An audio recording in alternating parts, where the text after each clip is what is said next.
Hello, dear students and viewers. Welcome, class of 10, My English course book 1.1 A Teenager's Prayer. इसके आज हम लोग margin questions के answers और इंग्लिश वर्कशॉप के क्वेश्चन को समझते हुए उसके आंसर्स देखेंगे और समझेंगे. So let's start. 1.1 A Teenager's Prayer, margins questions and English workshop questions. So let's start. Margin question में क्वेश्चन नंबर 1 है, what is the age group of the speaker in the poem. Poem में जो speaker हैं, जो खुदा से दुआ कर रहे हैं, उनकी उम्र क्या है. आंसर है the age group of the speaker is between 13 to 19 in the poem. यानी पोयम में जो 13 साल से 9 साल के दरमियान जो बच्चों की उम्र है उनको टीनेजर कहते हैं, और वही स्पीकर इस पोयम में हैं जो कि खुदा से दुआ कर रहे हैं. सेकेंड क्वेश्चन है, what decisions does the speaker have to take. Speaker को क्या फैसला लेना है अपनी लाइफ में. Answer, the speaker has to decide which road to take in life in order to find success. ऐसा रास्ता इख्तियार करना है जो ज़िंदगी में सक्सेस की तरफ ले जाए, जो ज़िंदगी में कामयाबी की तरफ लेकर जाए. तो ऐसा रास्ता स्पीकर इख्तियार करना चाहता है. Question number 3, what does each new day fetch. Fetch it means लाना. तो हर इंसान की ज़िंदगी में कोई नया दिन जब आता है तो वो क्या लेकर आता है. आंसर है Each new day fetches new beginnings and decisions the speaker must take. हर इंसान की ज़िंदगी में एक नई शुरुआत आती है और उसी नई शुरुआत के साथ कोई नया फैसला हमें लेना होता है, जो कि मस्ट है, ज़रूरी है. Question number 4, how should one react to temptation. Temptation का मतलब होता है किसी बुरे काम को करने की ख्वाहिश पैदा होना, जिसे हम लोग शैतानी वसवसा भी कह सकते हैं. तो ऐसी सूरत में हम लोग क्या रिएक्ट करेंगे. आंसर है we should say no when temptations come our way. हमारी राह में अगर कभी टेम्पटेशंस आ जाते हैं तो हम उन्हें ना कहना चाहिए. Question number 5, what effect does the speaker wish to see in himself at the end of his teens. शायर स्पीकर की ख्वाहिश है कि जब उसकी टीन एज उम्र ख़त्म हो जाए तो उसमें क्या तब्दीली, क्या असरात उसमें अपने आप में वो पाना चाहता है, देखना चाहता है. आंसर है the speaker wishes that his life has lived its very best with the Lord walking next to him. Speaker चाहता है कि उसकी ख्वाहिश है कि उसकी गुजारी हुई ज़िंदगी बहुत बेहतरीन और अच्छी हो, और आगे भी खुदा उसकी जो है इसी ज़िंदगी पर उसका साथ दे. क्वेश्चन नंबर 6 है, whose company does the poet wish for in the walk of life. शायर अपनी ज़िंदगी में, आने वाली आइंदा ज़िंदगी में किसकी कंपनी चाहता है. आंसर है the poet wishes for the company of the Lord in the walk of life. ज़िंदगी, आने वाली जो कोई ज़िंदगी है उसमें वो साथ किसका चाहता है, खुदा का साथ चाहता है. ऐसी ख्वाहिश शायर पोएट जाहिर करता है. बढ़ते हैं इंग्लिश वर्कशॉप के क्वेश्चंस की तरफ. क्वेश्चन नंबर 1 है, choose the correct alternative and complete the given sentences. Question है, दिए गए सवालात में, क्वेश्चंस में जो सही जवाब आना चाहिए, आंसर आना चाहिए, उसके ऑप्शंस बुक में दिए हैं, तो मैं यहाँ पर डायरेक्टली आपके सामने पेश कर रहा हूँ. ए है, according to the poet dash और brought by each new day. Answer है न्यू बिगेनिंग.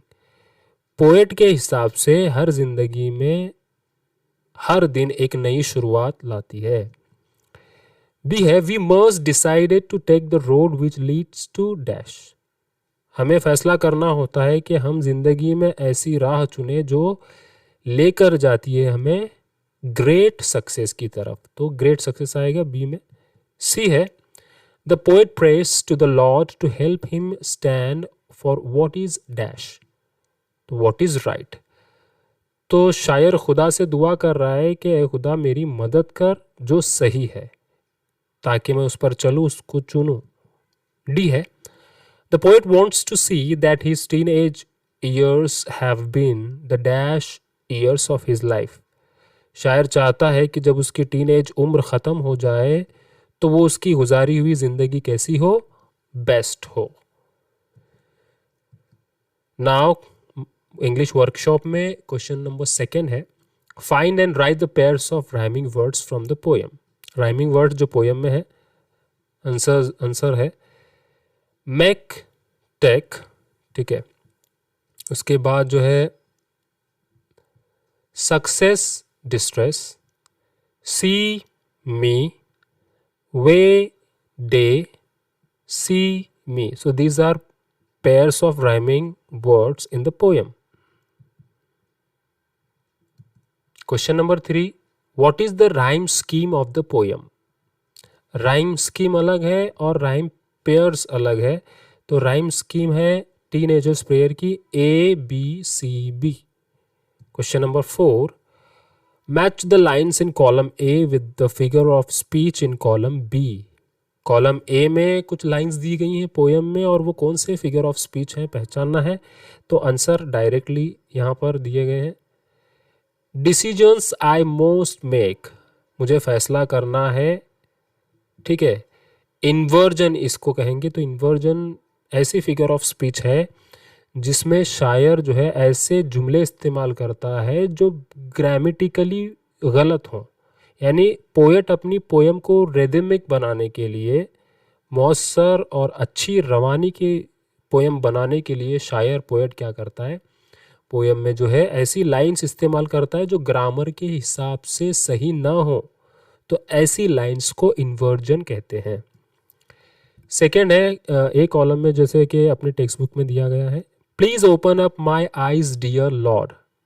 तो यहाँ पर एपोस्ट्रॉफी ये फिगर ऑफ स्पीच है, ठीक है। Question number 3, travel down the darken road, alliteration ये फिगर ऑफ स्पीच है, डाउन, डार्कन। ये दो ऐसे वर्ड हैं जिसमें डी से शुरुआत हो रही है। जब किसी लाइन में ऐसे दो वर्ड्स यूज़ होते हैं जिनमें एक ही वर्ड बार बार आता है, रिपीट होता है, तो उसको एलिट्रेशन फिगर ऑफ स्पीच कहेंगे। सेकेंड में है please open up my eyes dear Lord, यानी खुदा से जब मुखातिब है शायर तो खुदा मौजूद नहीं है ना। तो जो चीज़ सामने मौजूद नहीं है होती है उसको एपोस्ट्रॉफी वाली लाइन्स फिगर ऑफ स्पीच हम लोग कहते हैं। और है I can choose to take the road of life. तो ये फिगर ऑफ स्पीच है मेटाफर की। मेटाफर को इस्तियारा कहते हैं उर्दू में। और मेटाफर का मतलब होता है कि किसी चीज़ को किसी चीज़ के साथ मुमासिलत यानी के बराबर बताना।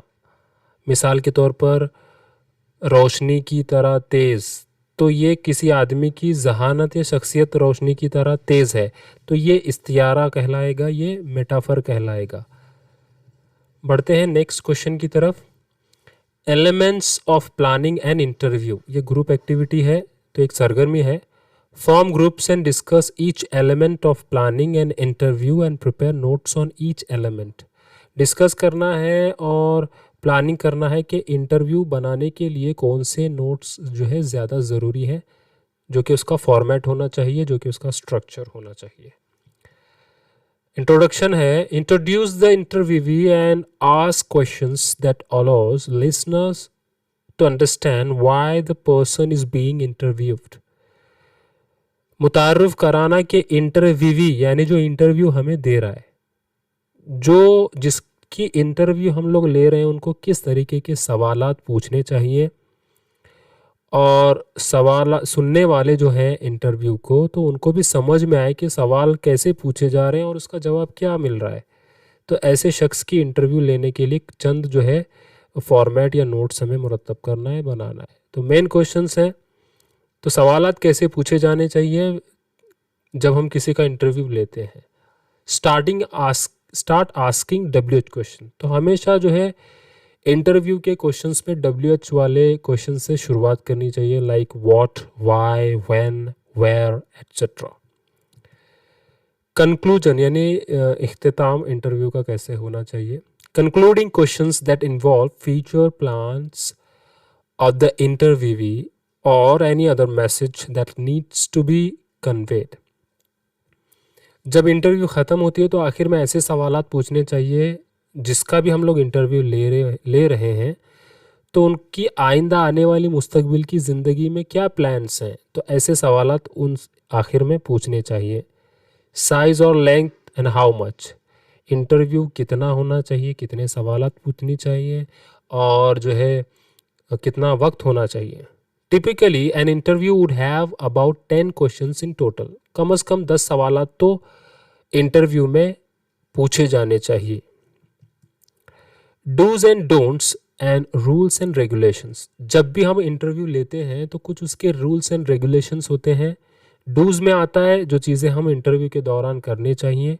डोंट्स में आता है यानी ऐसी चीज़ें जो हमें इंटरव्यू के दौरान उनको करने से गुरेज करना चाहिए. Do not be rude, always be polite. हमेशा हमें इंटरव्यू के दौरान नर्म मिजाजी से जो है पेश आना चाहिए. पोलाइट, शांत मिजाज से रहना चाहिए. Do not ask extremely personal questions. Interview में बिल्कुल एकदम ज़ाती क्वेश्चंस हमें नहीं पूछना चाहिए. Do thorough research on the topic before beginning the interview. तो जो भी सवालात हम जिस भी उन्वान पर पूछने वाले होते हैं इंटरव्यू में, तो उससे पहले उस पर कुछ रिसर्च हमें करनी चाहिए इंटरव्यू लेने से कबल यानी पहले. नेक्स्ट क्वेश्चन, नेक्स्ट रूल्स और रेगुलेशन में आता है do ask questions related relevant to the topic. Interview के क्वेश्चंस पूछते वक्त ऐसे सवालात पूछने चाहिए जो रिलेटेड हो जो भी मौजू या टॉपिक हम लोगों ने चुना है. Do make the interview free flowing and not too monotonous. और ऐसा अपने आप को कंफर्ट फील करें जिसमें आज़ादाना तौर पर सवालात पूछे जाएं और जो भी इंटरव्यू दे रहा है वो बगैर किसी झिझक के वो फ्री होकर उसके जवाब दे. यानी एक दोस्ताना माहौल में इंटरव्यू होना चाहिए. नेक्स्ट पॉइंट है do not simply ask questions that result is just a one word yes or no answer. Ask through WH questions. ऐसे सवालात नहीं पूछना चाहिए जिसका जवाब सिर्फ यस या नो में आता है. तो सवालात की दो किस्में हैं, क्वेश्चंस की दो किस्में हैं. पहला है यस नो टाइप क्वेश्चन, ऐसे सवालात जिसका जवाब यस या नो में आता है. और दूसरे वैरायटी वाले क्वेश्चंस होते हैं, टाइप है, वो है WH टाइप के क्वेश्चंस. तो यस नो टाइप के क्वेश्चंस हमें नहीं पूछना चाहिए बल्कि WH टाइप के क्वेश्चंस पूछने चाहिए जब भी हम इंटरव्यू लेते हैं. नेक्स्ट पॉइंट है, अगला क्वेश्चन है. तो हम लोगों ने अभी पढ़ा रूल्स और रेगुलेशंस. अब नेक्स्ट क्वेश्चन पढ़ेंगे. Prepare a set of 10 questions to interview any successful teenager. You may use the following guidelines. तो हमें 10 क्वेश्चंस जो है बनाने हैं इंटरव्यू के लिए और इंटरव्यू लेना है किसी एक सक्सेसफुल टीनेजर की. यानी आपकी उम्र का कोई टीनेजर है और वो बहुत अपनी ज़िंदगी में कामयाब शख्स है, तो उसी की इंटरव्यू ले सकते हैं आप. कुछ गाइडलाइंस दी गई हैं, उन गाइडलाइंस की मदद से आप जो है क्वेश्चंस तैयार कर सकते हैं. तो गाइडलाइंस हैं, पॉइंट्स हैं. नेम ऑफ द इंटरव्यूवी यानी जो इंटरव्यू देने वाला है उसका नाम है श्रेया नाथ. Name of the interviewer Alok Sharma. और जो इंटरव्यू ले रहा है, जो सवालात पूछने का काम करेगा, वो आलोक शर्मा. टॉपिक है किस उन्वान पर इंटरव्यू ली जा रही है, स्पोर्ट्स के मैदान में. Winner of inter college badminton championship. तो बैडमिंटन चैंपियनशिप जो है ये कॉलेज लेवल पर श्रेया नाथ ने जीता है. इंटरव्यू कहाँ ली जा रही है, वेन्यू मकाम स्पोर्ट्स जिमखाना हॉल. तो स्पोर्ट्स जिमखाना हॉल है ये. डेट है 20 अगस्त 2018, 20 अगस्त 2018, 20 अगस्त 2018. ठीक है. टाइम है 10 AM, सुबह के 10 बजे इंटरव्यू ली जा रही है. ड्यूरेशन है, वक्त की मियाद है 20 मिनट्स. तो इंटरव्यू के क्वेश्चंस यहाँ पर मैं बता रहा हूँ और हो सकता है हर बच्चे या के सवालात या क्वेश्चन जो है डिफरेंट हो सकते हैं. पहला क्वेश्चन पूछा जाना चाहिए, hello Shreya, thank you for talking to us today. Shreya, आपका बहुत बहुत शुक्रिया आज हमसे बात करने के लिए। Can you let us know how you felt when you finally won the inter college badminton championship last week? क्या आप हमें बताएंगी कि आपको इंटर कॉलेज बैडमिंटन चैंपियनशिप जो पिछले हफ्ता आपने जो जीता है, वो जीत कर आपको कैसे महसूस हो रहा है? ये शुरुआती क्वेश्चन इस तरह से पूछना चाहिए, this is the beginning questions, ठीक है। Number 2, how did you prepare for such as important event? तो इस खास इवेंट के लिए आप कैसे आपने तैयारियां की? What was your typical routine? तो आपका रोजाना का मामूल कैसे था? तीसरा question, did you face any challenges during your preparation for the event? तो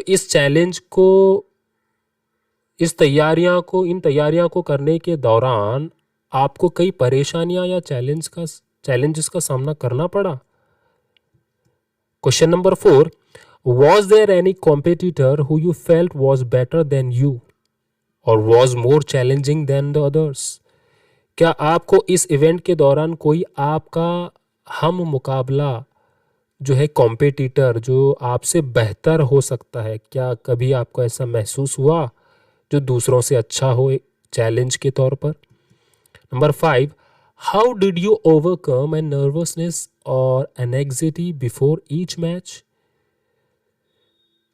तो जो भी मैच आप जो खेला करती थी, उस मैच के पहले या इम्पोर्टेंट मैचेस के दौरान कभी आपको नर्वसनेस जो है महसूस हुई? कैसे आप उसका सामना आपने किया? नंबर 6 है, what was your state of mind going into the all important final match of the competition? तो जो भी अहम मैचेस आपके लिए बैडमिंटन की थी उस कंपटीशन में, तो उस मैचेस के दौरान आपके जहन में क्या चल रहा था, खास तौर से फाइनल मैच के दौरान? इसका मतलब ये होगा। Question number 7 you can ask, who help you in your preparations leading up to the tournament? तो आपकी इन सारी तैयारियां में आपकी रहनुमाई किसने की, किसने आपकी मदद की? Are there any special people you thank for your amazing achievement? क्या कोई ऐसा शख्स आपके लिए ख़ास है जो इतनी बड़ी कामयाबी मिलने के पीछे जो आपको मदद कर रहा था? Question number 8 you can ask, now that you have won the inter college championship, where do you go from here? जैसा कि अभी आपने इंटर कॉलेज चैंपियनशिप बैडमिंटन में जीता है, तो अब यहाँ से आपका अगला पड़ाव क्या होगा? आप यहाँ कहाँ जाओगे? Will you try out for national level tournaments in badminton? क्या आप बैडमिंटन की नेशनल लेवल पर जो है टूर्नामेंट्स में हिस्सा लेना चाहोगी, ये कोशिश करोगी? Number 9, are you preparing for a career in sports particularly in badminton? क्या आप अपना करियर जो है स्पोर्ट्स में बनाना चाहोगी जो ख़ास तौर से बैडमिंटन हो? Question number 10, do you have any words of advice for other young talent who also want to follow on your footsteps? क्या आप ऐसे लोगों को मशवरा देंगी जो आपको देखकर आपके खेल को आपको फॉलो करते हैं और आपके नक्शे कदम पर चलना चाहते हैं? सो ये 10 क्वेश्चन जो है आप किसी एक टॉपिक को सिलेक्ट कर इस तरीके से पूछ सकते हैं। तो these are samples of questions. बढ़ते हैं अगले क्वेश्चन की तरफ। क्वेश्चन नंबर 7 है इंग्लिश वर्कशॉप में एप्रिसिएशन ऑफ पोएम। याद रहे बच्चों और व्यूअर्स के ये क्वेश्चन नंबर 3 जो बी है 5 मार्क्स के लिए एप्रिसिएशन पूछा जाता है, तो उसी को हम लोग देखेंगे। पहला पॉइंट होता है उसमें the title of the poem. तो जो बोल्ड फॉन्ट है, जो वर्ड्स हैं, वो आंसर हैं directly. The title of the poem is a teenagers prayer. तो ये सबक का नाम लिखना, पोएम का जो है यहाँ पर नाम लिखना होता है, जो आधे मार्क्स के लिए हाफ मार्क के लिए होता है। The poet's name is J Morse. शायर का, पोएट का नाम लिखना होता है, जो भी हाफ मार्क के लिए होता है। ये भी क्वेश्चन। तीसरा पॉइंट है the rhyme scheme is ABCB, तो ये राइम स्कीम के लिए तीसरा पॉइंट है। नंबर 4 पॉइंट आना चाहिए यहाँ पे, थीम और सेंट्रल आइडिया, मरकजी ख्याल इस पोयम का क्या है। The central idea of the poem is a teenager's desire to be able to take the right decisions that leads to success in life. इस पोयम का मरकजी ख्याल ये है कि टीनेजर्स जिनकी उम्र 13 से 19 साल के दरमियान होती है, उनका मकसद यह है ज़िंदगी का कि वो सही फैसले ले ज़िंदगी में और उनकी ज़िंदगी जो है कामयाबी की तरफ बढ़े। The teenager requests the Lord to help guide him in his journey in life and stay with him as he has to take important decisions on a daily basis। और टीनेजर इस पोयम में request कर रहा है खुदा से कि उसकी रहनुमाई की जाए और ज़िंदगी के सफ़र में जो आम और ख़ास बातें हैं, जो फ़ैसले हैं, वो सही फ़ैसला लें। इसमें खुदा से वो दुआ कर रहे हैं, खुदा तो हमारी मदद कर ज़िंदगी के फ़ैसले लेने में भी। He simply wants to choose the right path that helps him keep his mind clean and avoid all temptations or road that leads to distress। और सादे तौर पर अगर कहा जाए कि जो टीनेजर्स हैं या पोएट हैं, वो चाहते हैं कि ज़िंदगी में ऐसी राह चुने जो राइट हो, राइट पैथ हो, और खुदा से दुआ मांग रहे हैं मदद की कि उनका जहन, माइंड क्लीन हो, जहन साफ हो, और टेम्पटेशन को जब वो अपनाएंगे तो उनकी ज़िंदगी का राह जो है कहाँ चली जाएगी, लीड टू डिस्ट्रेस, परेशान वो हो जाएंगे, परेशानियों का सामना उनको करना पड़ेगा। व्हेन ही सेज, है ना, जब वो टेम्पटेशंस को हाँ कहेंगे, तो इसीलिए टेम्पटेशंस को ना कहना चाहिए, हम देख चुके हैं। It is a beautiful poem that shows how a teenager wants to do the right thing and needs the Lord's help to ensure he does not stray from his morals। ये बहुत ही खूबसूरत पोयम है जिसमें teenager चाहता है कि खुदा से सही चीज़ों की वो मांग कर रहा है, एक अच्छा इंसान बनने के लिए, एक अच्छा बाअखलाक शहरी या इंसान बनने के लिए खुदा से वो मांग कर रहा है। So this is a very beautiful poem. अगला पॉइंट है नंबर जो है यहाँ पर 5 आना चाहिए, फिगर ऑफ स्पीच। तो 4 टाइप के फिगर ऑफ स्पीच जो है यहाँ पर यूज़ किए गए हैं इस पोयम में, apostrophe, alliteration, inversion, metaphor. So these are 4 type of figure of speech. Question number 8 है, compose a short prayer in English asking God to guide you in your teenage years. छोटा सा paragraph बनाना है, खुदा से दुआ की मांग करनी है, रहनुमाई की मांग करनी है अपनी टीनेज की ज़िंदगी में। लेटर जब हम पैराग्राफ बनाते हैं छोटा सा, उसके बाद you can even try to make the lines rhyme to give in it a poetic form. उसी पैसेज को छोटे से, उसमें मेन जो वर्ड्स हैं उसको उठाकर 1 या 2 स्टांजा वाली पोएम भी आप बना सकते हैं। तो आंसर यहाँ पर सैम्पल के तौर पर दिया जा रहा है। Dear God, thank you for giving me my life and I am truly grateful to you for what you have done for me so far।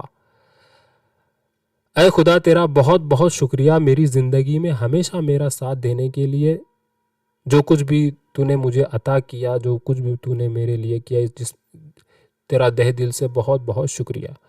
I humbly request you to always be with me. और मैं खुदा तुझसे दुआ करता हूँ, तुझसे गुजारिश करता हूँ कि इसी तरह तेरा साथ मेरा बनाए रख।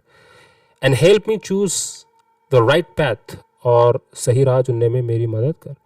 As I grow from a teenager to an adult, और जब मेरी 19 साल की उम्र ख़त्म हो जाएगी, जब मैं बालिग हो जाऊँगा, बड़ा हो जाऊँगा, तब भी तू मेरा जो है साथ दे। I get confuse sometimes about the decisions I have to make and feel nervous that I may end up making the wrong choices। और कभी कभार मैं ज़िंदगी के फ़ैसले लेने में जो है कंफ्यूज हो जाता हूँ, समझ में नहीं आता है कि कौन सा फ़ैसला ज़िंदगी में लिया जाए। नर्वस जब होता हूँ तो कोई फ़ैसला जाने अनजाने में गलत फ़ैसला ले लेता हूँ। I genuinely need your help. ऐ खुदा, सच में मैं तेरी मदद के बगैर मैं कुछ नहीं, और तेरी मदद की मैं मांग करता हूँ। And it is only when I pray to you and feel your presence that I get comfort in what I am doing। और आए खुदा जब मुझे महसूस हो, मुझे फील हो मैं जो दुआ कर रहा हूँ तू मेरी दुआ को सुन रहा है, और जब भी मैं अच्छा करने की कोशिश करता हूँ तो मुझे लगे कि मैं जो कर रहा हूँ वो ठीक कर रहा हूँ। Please help me dear God to always be good. मुझे अच्छा बनने के लिए खुदा मेरी तू मदद कर। Honest and hard working in life. ऐ खुदा तू मुझे बना एक अच्छा इंसान, ईमानदार इंसान और हमेशा सख्त मेहनत करने वाला। Please help me grow into a person. और मैं इसी तरह आने वाली ज़िंदगी में ऐसा ही शख्स बना रहूं that I can respect and it's worthy of your love. और तेरा प्यार, तेरी मोहब्बत है खुदा मेरे दिल में हमेशा आजिज़ी और इनकसारी के साथ कायम व दायम रहे। So this is the short paragraph asking God to guide him or guide you when your teenage years। तो तुम्हारी टीनेजर की ज़िंदगी में इस तरह की दुआ हो सकती है। तो इसमें से कुछ वर्ड्स का यूज़ करते हुए हमें पोयम बनाना है, तो उसी का भी सैंपल यहाँ पर दिया जा रहा है। So this is the poem. Dear God, I have a humble request. Please hear what I have to say, for I really need your help as I set a new path today. I hope I make the right choices with you watching me from above, that I turn into a better human being, someone worthy of your love. So these are two stanza like teenagers prayer poem. तो ये थे 1.1 अ teenagers prayer के margin questions के साथ साथ English workshop के questions. Hope you all students and viewers understand very well. Thanks for watching.